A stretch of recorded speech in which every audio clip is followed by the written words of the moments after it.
Everyone. So వీకెండ్లో మేము ఇప్పుడు బయటికి వెళ్ళిపోతున్నాము. ఫస్ట్ టీ తాగడానికి వచ్చేసాము కేఫ్ బహార్. సో ఇక్కడ టీ రెగ్యులర్గా ఎవ్రీ సాటర్డే సండే ఆ టైంలో తాగుతూ ఉంటాము. అయితే మేము ముగ్గురం హలీం అంటే చాలా ఇష్టంగా తింటాం, హలీం లవర్స్. సో హలీం ఇంకా స్టార్ట్ అవ్వలేదు చాలా ప్లేసెస్లో, కాకపోతే మాకు తెలిసిన ఒక ఏరియాలో మాత్రం హలీం అనేది ఆల్రెడీ స్టార్ట్ అయిపోయింది. సో ఇది మనకి కింగ్ కోటి ఏరియాలో ఉంటుందన్నమాట. ఇక్కడ ప్రైస్ ఎంతో చెప్తే షాక్ అవుతారు. చికెన్ హలీం వచ్చేసి ఓన్లీ 50 రూపీస్. ఎందుకు ఇంత తక్కువ అంటే ఇక్కడ మనకి క్వాంటిటీ వైజ్ బాగుంటుంది, 50 రూపీస్కి టేస్ట్ కూడా బాగానే ఉంటుందండి. అండ్ ఇక్కడ ఎలా ఉంటాయంటే మనము వెజిటేబుల్ మార్కెట్లో ఎలా ఉంటాయో వెజిటేబుల్ బండ్లు, ఇక్కడ హలీం బండ్లు అలా ఉంటాయి కాంపిటీషన్. సో చాలా తక్కువ ప్రైస్కి ఇస్తారు. టేస్ట్ కూడా మనం పెట్టిన మనీకి నిజంగా చాలా బెటర్ అనిపిస్తుంది.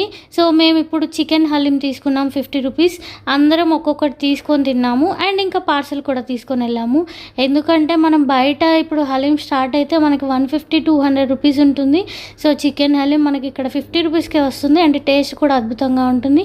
ఎవరైనా కావాలి అనుకుంటే కింగ్ కోటి ఏరియాలో ట్రై చేయండి.